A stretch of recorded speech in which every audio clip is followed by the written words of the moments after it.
भारत ग्राम का उदय।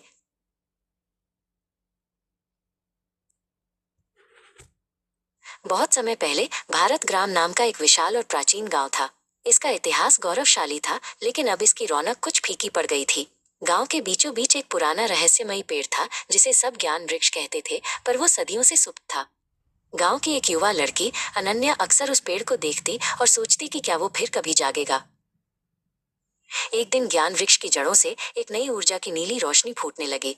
ये टेक्नोलॉजी की ऊर्जा थी। गांव के बड़े बुजुर्ग इस बदलाव से घबरा गए। उन्हें लगा कि ये उनकी परंपराओं के लिए खतरा है। लेकिन अनन्या और दूसरे युवा इस रोशनी की ओर आकर्षित हुए। गांव की पंचायत में गर्मा गर्म बहस छिड़ गई। एक बुजुर्ग ने खड़े होकर कहा, ये नई रोशनी हमारे पुराने तरीकों को नष्ट कर देगी। हमें इससे दूर रहना चाहिए। कई लोगों ने उनकी बात से सहमति जताई। डर का माहौल बन गया। तभी अनन्या ने बोलने की हिम्मत जुटाई। उसने कहा, ये रोशनी खतरा नहीं, अवसर है। ये हमारे ज्ञान वृक्ष की आत्मा है जो एक नए रूप में जागी है। हम इसका उपयोग अपने गांव को बेहतर बनाने के लिए कर सकते हैं। उसकी आवाज में आत्मविश्वास था। पंचायत के मुखिया राजन एक समझदार व्यक्ति थे। उन्होंने अनन्या की बातों में सच्चाई देखी। उन्होंने फैसला किया कि पुरानी बुद्धिमत्ता और नई ऊर्जा को एक साथ लाना ही आगे बढ़ने का एकमात्र रास्ता है। उन्होंने युवाओं का समर्थन करने की घोषणा की। अनन्या और उसके साथियों ने ज्ञान वृक्ष की ऊर्जा के साथ काम करना शुरू कर दिया। उन्होंने उस रोशनी से खेतों की सिंचाई के लिए नए उपकरण बनाए, संचार के नए तरीके खोजे और शिक्षा को गांव के हर घर तक पहुंचाया।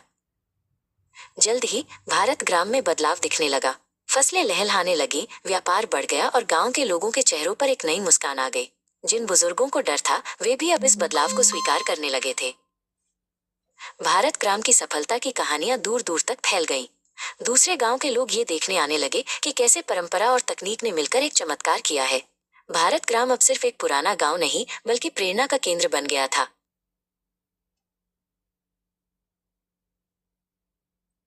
एक शाम अनन्या और राजन एक पहाड़ी पर खड़े होकर अपने रोशन गांव को देख रहे थे।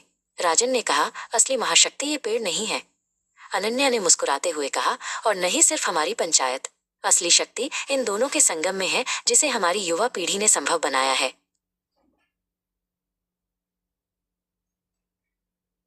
भारत ग्राम का सफर अभी जारी है। ज्ञान वृक्ष बढ़ता रहता है और हर नई पीढ़ी उसकी ऊर्जा का उपयोग करने के नए और बेहतर तरीके खोजती है। उन्होंने सीखा कि असली महाशक्ति किसी एक चीज में नहीं, बल्कि सही सोच के साथ भविष्य को अपनाने में है।